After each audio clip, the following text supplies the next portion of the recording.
Yeah, we're preparedness here. Look who I get to babysit today. Eddie. Say hello, Eddie.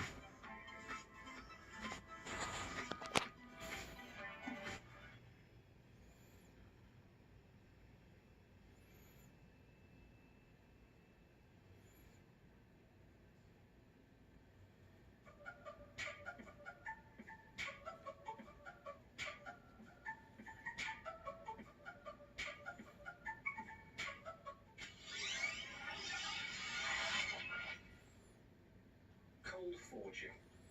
Special coiling machines are used to manufacture springs.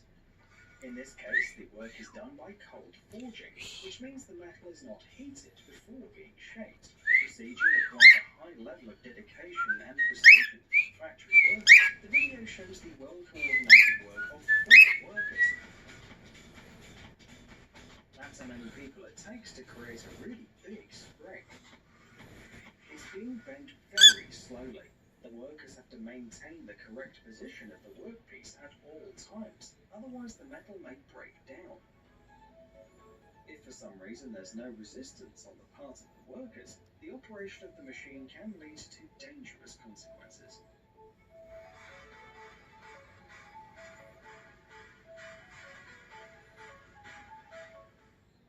Ink making. The process of producing ink at factories is mostly an automated work. Even though people no longer play a key role here, the operation of numerous machines is impossible without them. This is a demonstration of the amazingly well-coordinated work of machines and people. Every machine and every person